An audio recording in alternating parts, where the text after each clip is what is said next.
Fantastic question. So when should you consider use in a primary breast aug? So this is someone who's never had surgery before, getting breast implants. When should you use mesh? So pretty much no one needs to have mesh, but it's certainly nice to add in certain patients. So here's the types of patients that I will consider using mesh on. The first type of patient that I like to consider use of mesh in a primary aug are people where we're moving the crease.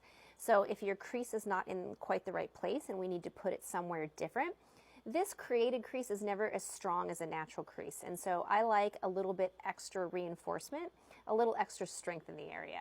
So examples of this would be patients with tuberous breast deformity and also my trans augmentations. The next population of patients I do this is my massive weight loss patients. So they tend to have a bit more loose and not tight crease, and I see more malposition problems. So I love to use it in that population.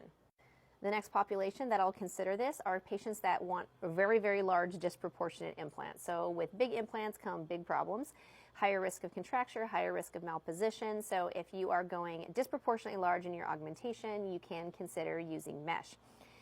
Also something that's a patient choice would be activity. So if you are a patient who does a lot of high impact exercise, like you're a long distance runner, these patients tend to have more inferior malposition, especially with saline implants, so you can consider this as well. And then finally, the new implants on the market, Motiva, are known to make a thinner capsule. And so especially with larger implants, if you are using this particular type of implant, the concern is that thinner capsule will stretch with time. And so a little reinforcement at the bottom of the implant cavity can be helpful to prevent that. So using surgical scaffold in this way is off-label, so there are no surgical scaffolds that have been tested for on-label indications in the breast, but we do commonly use these things.